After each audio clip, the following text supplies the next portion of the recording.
Hello दोस्तों, नमस्कार, जय हिंद। स्वागत करता हूं आप सभी का एक बार फिर से आपके अपने यूट्यूब चैनल पे, आपके अपने क्लासेस में, पिंगाक्ष क्लासेस के इस लाइव सेशन में। जैसा कि आप सभी को पता है दोस्तों, हमारा क्लास हर शनिवार और रविवार शाम 7 बजे लाइव होता है। तो जुड़ना ना भूलिए, हर शनिवार और रविवार शाम 7 बजे। आज के स्टैटिक जीके के महत्वपूर्ण प्रश्नों के साथ मैं फिर से उपस्थित हुआ हूँ। तो सेशन को स्टार्ट करेंगे उससे पहले आपसे रिक्वेस्ट करूंगा, अगर चैनल पर पहली बार है तो चैनल को सब्सक्राइब कर लीजिएगा, बेल आइकन को प्रेस कर दीजिएगा ताकि सबसे पहले नोटिफिकेशन आपको मिल सके। और ये सेशन पसंद आएगा तो लाइक करना, कमेंट करना और शेयर करना ना भूलें। एक एक शेयर जरूर करिएगा हर एक फौजी भाई जो फौज में जाना चाहते हैं या फिर अग्निवीर बनना चाहते हैं। चलिए सेशन को स्टार्ट करते हैं बिना देर किए हुए। Static GK for army Agniveer aspirants. पहला प्रश्न देखिए, किस राष्ट्रीय नेता को लोकहितवादी कहा गया है? Option A Gopal Hari Deshmukh, B Lala Lajpat Rai, C Motilal Nehru और डी महात्मा गांधी। सही आंसर है आपका ऑप्शन ए गोपाल हरि देशमुख, बिल्कुल करेक्ट है। आपकी 1 नंबर परफेक्ट है।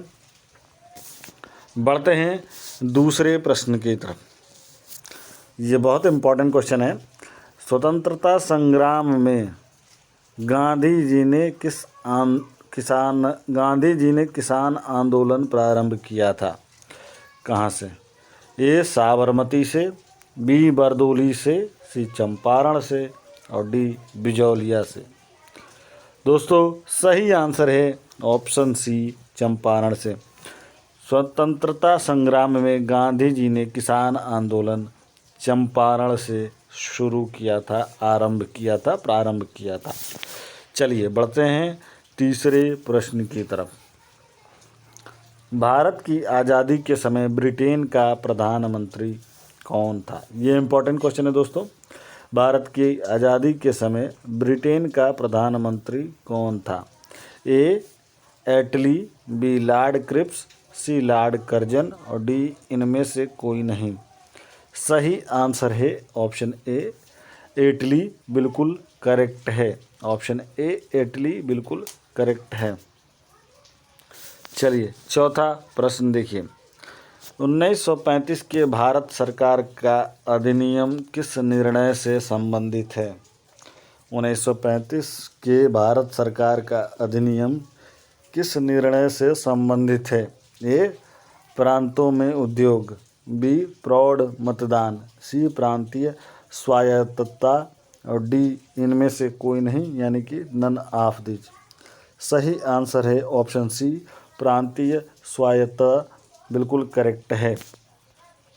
चलिए पांचवा प्रश्न देखेंगे, भारत छोड़ो आंदोलन कब शुरू हुआ था? ये बहुत इंपॉर्टेंट क्वेश्चन है। भारत छोड़ो आंदोलन कब शुरू हुआ था? ऑप्शन दे रखा है सन 1955, बी सन 1942, सी 1947 और डी इनमें से कोई नहीं। सही आंसर है ऑप्शन बी सन 1942, बिल्कुल करेक्ट है। सन 1942 ऑप्शन बी बिल्कुल करेक्ट है। चलिए बढ़ते हैं छठे प्रश्न की तरफ, और ये रहा आपकी स्क्रीन पे। 1905 में सर्वेस्ट ऑफ इंडिया सोसाइटी को किसने आरंभ किया था? दोबारा पढ़ता हूँ, 1905 में सर्वेस्ट ऑफ इंडिया सोसाइटी को किसने आरंभ किया था? इम्पोर्टेंट ये क्वेश्चन है दोस्तों। ऑप्शन देखिए, गोपाल कृष्ण गोखले, बी महात्मा गांधी, सी मोतीलाल नेहरू और डी लोकमान्य तिलक। सही आंसर है ऑप्शन ए गोपाल कृष्ण गोखले, बिल्कुल करेक्ट है। 1 नंबर आपके परफेक्ट हैं। जिन लोगों ने भी मार्क किया होगा ऑप्शन ए बिल्कुल करेक्ट है। चलिए सातवां प्रश्न देखिए, दिल्ली चलो का नारा किसने दिया था? दिल्ली चलो का नारा किसने दिया था? ऑप्शन ए एम के गांधी ने, बी एस.सी. बोस ने, सी एल राय ने और डी इनमें से कोई नहीं। देखिए एल राय का मतलब लाला लाजपत राय, बी एस.सी. बोस यानी कि सुभाष चंद्र बोस और ए एम के गांधी। सही आंसर है आपका ऑप्शन बी एस.सी. बोस यानी कि सुभाष चंद्र बोस, बिल्कुल करेक्ट है। 1 नंबर आपके परफेक्ट हैं। बहुत इंपॉर्टेंट ये क्वेश्चन है, दिल्ली चलो का नारा किसने दिया था। चलिए 8वां प्रश्न देखेंगे, किस कांड के कारण असहयोग आंदोलन बंद करना पड़ा। Option A Chauri Chaura, B Champaran, C Dandi और डी इनमें से कोई नहीं। सही आंसर है चौरी चौरा, ऑप्शन ए बिल्कुल करेक्ट है। चौरी चौरा ऑप्शन ए बिल्कुल करेक्ट है। 1 नंबर आपके परफेक्ट हैं। चलिए बढ़ते हैं 9वें प्रश्न की तरफ। निम्नलिखित में से कौन सीमांत गांधी के नाम से जाने जाते हैं। ए Lord Mountbatten, B Sardar Patel, सी खान अब्दुल गफ्फार खान और डी लॉर्ड डलहौजी। सही आंसर है ऑप्शन सी खान अब्दुल गफ्फार खान, बिल्कुल करेक्ट है। सीमांत गांधी के नाम से इनको जाना जाता था। चलिए 10वां प्रश्न देखिए, भारतीय राष्ट्रीय कांग्रेस की प्रथम महिला अध्यक्ष कौन थी। A Sarojini Naidu, B Annie Besant, C Sucheta Kripalani और डी इनमें से कोई नहीं। तो सही आंसर है ऑप्शन बी बिल्कुल करेक्ट है। 1 नंबर परफेक्ट है। बहुत इंपॉर्टेंट ये क्वेश्चन है दोस्तों। कमेंट बॉक्स में आप आंसर ज़रूर करिएगा। हर एक आंसर का वीडियो को पॉज करिएगा, पहले आंसर दीजिएगा, फिर मैच कीजिएगा। सही आ रहे हैं तो आप बताइएगा आपके स्कोर कितने बन रहे हैं। चलिए हम बढ़ते हैं 11वें प्रश्न की तरफ। केंद्र राज्यों के प्रशासनिक संबंध भारतीय संविधान के किस अनुच्छेद में दिए गए हैं। ऑप्शन ए 256, 263, बी 250, 280, सी 352, 356 और डी इनमें से कोई नहीं।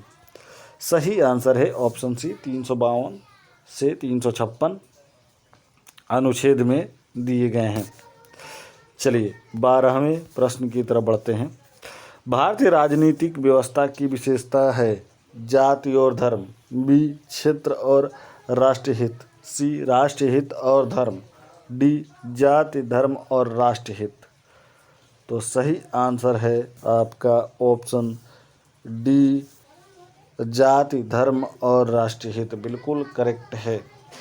चलिए 13वां प्रश्न देखेंगे, गोवा भारतीय गणतंत्र का एक हिस्सा कब बनाया गया। बहुत ही शानदार प्रश्न है दोस्तों, दोबारा पढ़ता हूँ। गोवा भारतीय गणतंत्र का एक हिस्सा कब बनाया गया। ए 1961, बी 1947, सी 1950 और डी 1963।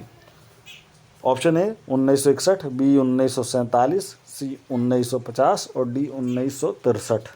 सही आंसर है ऑप्शन ए 1961, बिल्कुल करेक्ट है। बढ़ते हैं आज के दिन के 14वें प्रश्न की तरफ, यानी कि आज के दिन का सेकेंड लास्ट। निम्नलिखित में से कौन भारतीय संविधान में समवर्ती सूची में रखा गया है। ए जनसंख्या नियोजन, बी जनसंख्या नियोजन तथा परिवार नियोजन, सी आर्थिक कर और डी राजकोष।